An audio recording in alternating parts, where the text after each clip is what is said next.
As per PMA report, जो मेरे बेटे की जो पोस्टमार्टम रिपोर्ट आई हुई है, उसमें साफ साफ स्पष्ट लिखा गया है कि उसकी जो है गला दबा करके जो है हत्या की गई है। बहुत ही बेरहमी से उस मासूम को जो है मौत के घाट उतारा गया है एज पर पीएमए रिपोर्ट। तो मैं तो बस यही गुहार है कि उसे जल्द से जल्द इंसाफ मिले और ऐसे दरिंदों को कम से कम फांसी की सजा मिले। जी देखिए, ये तंत्र मंत्र का मामला नहीं है, क्योंकि जैसे कि मैं पहले भी आपको बता चुका हूँ, अब मेरा बेटा मान लो तंत्र मंत्र होता है या कुछ भी हो रहा है, इस समय बीक में चल रहा है, ठीक है।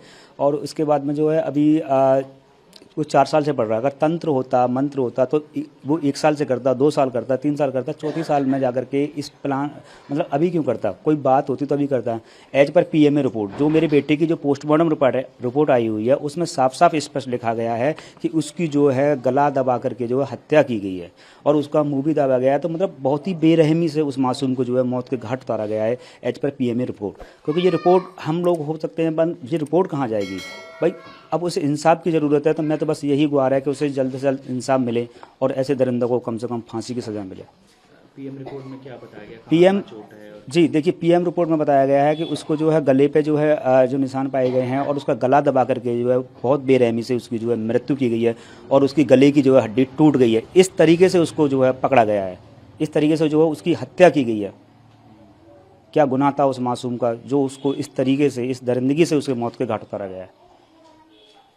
जो वहाँ टीचर हैं, जो वहाँ स्टाफ है, तो ये पुलिस क्यों हमें बताया जाए कि इस तरीके से क्यों उसे मौत के घाट उतारा गया? कोई तो कारण होगा। उस मासूम बच्चे की क्या गुनाह था, क्या गलती थी उस मासूम की जो आज इस दुनिया में नहीं? तो आप साजिश बता रहे हैं, कल भी मेरी आपसे बातचीत हुई थी जी। तो देखिए, और रीज़न आपको लग रहा है कि अब रीज़न तो देखिए, मैं तो यहाँ पे हूँ, मुझे तो रीज़न वो लोग बताएंगे, क्योंकि मेरे एक दिन पहले भी मेरे बच्चे से बात हुई थी, तो ऐसा कोई मुझे रीज़न नहीं मिला। कोई बात होती तो मुझे को बताता। एक तो ये साजिश ही कहूँगा, मान लो उस प्लान के तहत ही उसे क्यों खाना नहीं दिया गया, कौन था उसके अंदर, कौन सो रहा है, कौन जा रहा है, कौन आ रहा है, तो ये तो वहाँ का स्टाफ बताएगा, ये तो जो वहाँ के लोग बताएंगे।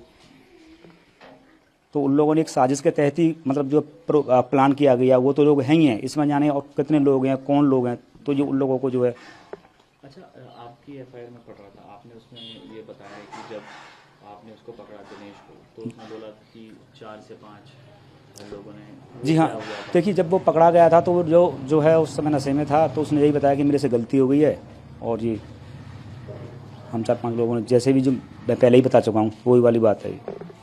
क्या बोला था उसने आपको? उसने मेरे से बोला कि गलती हो गई है मेरे से। तो उस वक्त उसने माना था कि 4-5 लोगों ने गलत दबाया? जी हाँ, वो तो मान के गया है, पूरा मान के गया है। और उसके बाद ही ये रिपोर्ट आई हुई है, ये मेडिकल जो है रिपोर्ट आई हुई है, उसमें भी साफ स्पष्ट आया गया है कि जो है इसकी गला दबा करके बहुत ही बेरहमी से इसकी जो है हत्या। तो उस वक्त उसने नाम वाम नहीं बताया? देखिए, उस समय फिर उससे बाद कौन उसे ले गया, पुलिस कहाँ ले गई, कौन ले गया, उसके बाद मेरी ना तो उससे कोई बात हुई है, ना ही कोई वार्तालाप हुआ, ना ही उससे मेरी कोई चर्चा हुई उसके बाद में। जी। आपके बेटे का जन्मदिन था अगले महीने? जी हाँ, मेरे बेटे का जन्मदिन था और इकलौता ही बेटा था। तो इस तरीके से मतलब बहुत ही क्या बताऊँ, इस समय तो मेरे पास मतलब इकलौता बेटा था, तो अभी से नहीं 4 साल से चल रहा था। और एक आशा लगा के मैं भी बैठा हुआ था कि अब मेरा बेटा 11 साल का हो गया है, अगले साल क्या करेगा। तो एक सब कुछ अब वो तो इस दुनिया में, तो इस तरीके से तो मेरी बस इंसाफ की मांग है, जल्द से जल्द इसको कैसे भी करके इंसाफ दिलाया जाए। अगर आप ये वीडियो YouTube पर देख रहे हैं तो हमारे चैनल को सब्सक्राइब करें और बेल आइकन को दबाना ना भूलें। अगर आप Facebook पर ये वीडियो देख रहे हैं तो हमारे पेज को लाइक करें।